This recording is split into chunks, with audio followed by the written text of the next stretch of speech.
my fellow gamers. Today I'll be reviewing TMNT Shredder's Revenge. Now, I just beat this game today, and I got it on Christmas Eve. I got it, and then I played like 2 levels, and then I never touched it again until today, where I beat it. I went from like level 3 to level 16, which was the final level. So, yeah. I'm a little weird about this, but I don't know why I didn't finish it sooner, but hey, I finally finished it, and now I'm here to review. And that was a perfect time because Usagi Yojimbo is going to get added for DLC to this game, which honestly, I probably won't play it again since I've already beat it. And I probably won't buy the DLC unless there's like special things. I honestly don't know. Anyway, we're just going to get started with reviewing in 3, 2, 1. The story. The story is pretty predictable, but once again, it's a game. The story doesn't really matter as much.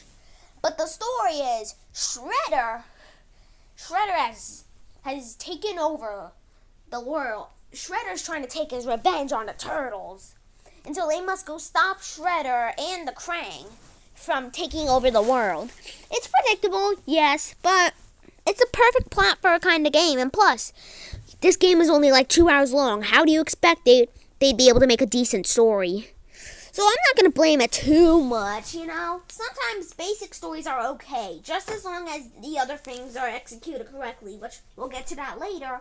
But I'm fine with this story, to be honest. It's not like the greatest story of all time, but it's fine for a video game at least. Let me know what you think. The story in this game is quite polarizing. I don't even know if that's a word. I just said that word. But you know what I mean. Well, sure, it may be basic. It gets the job right for what is essentially a video game literally based on a TV show. I'm fine with it. The graphics. Wow. Wow, wow, wow, wow, wow, wow, wow, wow, wow. The graphics in this game are absolutely incredible. I feel like I was just sent to the 90s playing this game, which I wasn't even born in the 90s, so I don't even know how that was possible. Yeah, it's just insane how this got running on the Switch out of all things. Because I played this game on the Switch. How was this able to run? Yeah, Pokemon Violet wasn't able to run. You know what I mean? Pokemon Violet just can't run on the Switch. Well, this game runs perfectly. I'm surprised, because I feel like I just went back to the 90s. This game feel like it'd be perfect on the SNES.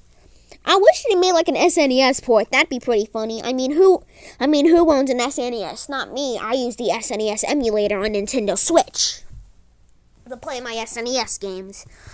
Anyway, this game is the graphics in this game are just beautiful. Who doesn't agree with me? Each turtle feels like they're designed carefully, and the attention to detail is just insane. There are so many different enemies, like the stone enemies. There's literally a pizza monster. And then you got foot soldiers. I love the Nintendo references. There was a red foot soldier referencing Mario, the red plumber. And in the first level, some foot soldiers were playing on a Game Boy. Honestly, since I played this on Switch, I don't know how that was able to translate into the PlayStation and Xbox version of this game, but I don't even know at this point. But yeah, I'm just rambling on for too long now. But the graphics are just still incredible. How they were able to get this running on a Nintendo Switch, like the most underpowered console of all time. That's obviously a joke. It's just very underpowered for this generation of games. Anyway, this game runs perfectly on literally every system, I believe. It can run good on the Switch. It can definitely run awesome on other consoles. I'm not sure, but I believe the PS4 has this game even running good. So it's honestly just surprising how they were able to get this running on a console with such low space, especially using tiny cartridges. I'm not joking. The Nintendo Switch uses tiny cartridges, right? Well, how were they able to get it running on a Nintendo Switch when they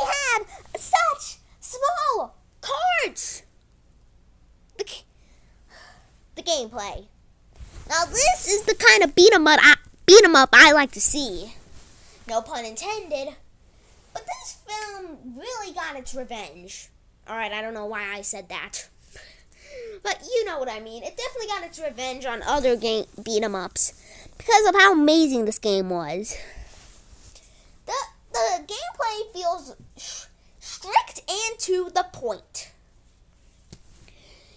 You have your aerial attacks and you also have your ground attacks. Each character has a super move, which is also awesome.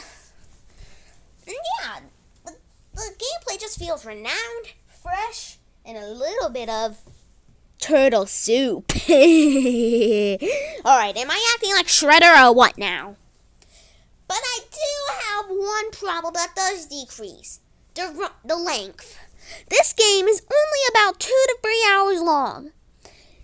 And which just stinks because of how amazing this game is, but also we need more longer games. Games are just getting shorter and shorter and shorter and shorter. I beat Kirby's Dream Land on the Game Boy for about 30 minutes. But that's understandable because it was a Game Boy game. Couldn't they just have added I don't know, maybe we'll say 9 or 10 more levels? That would have been easier. Well, sure, the older games were kind of shorter as well. They were older games. They should grow up with the new generation. Teenage Mutant Ninja Turtles Shredder's Revenge is a great game.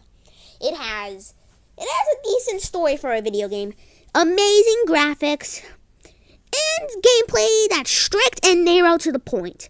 While sure, the story may seem predictable in a movie form, and the game is way too short, I still love this game. And of course, it's getting my Dominic seal.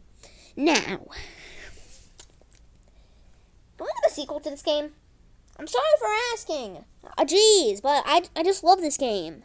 And I really want to play a sequel. And I just don't want to play the same game. Just buy more. I just want to buy a sequel. How hard is that to understand? I just want to buy a sequel. The story 8 out of 10, graphics 10 out of 10, gameplay 8 out of 10. Overall, this movie's gonna get an game. Overall, this game is gonna get a 10. My mind is on my mind's like having a seizure or something. Overall, this movie's going to get this game is going to get a 9 out of 10. Thanks a lot for watching. Comment, like, and subscribe. Sorry my mind was on a fever dream while recording this, and bye!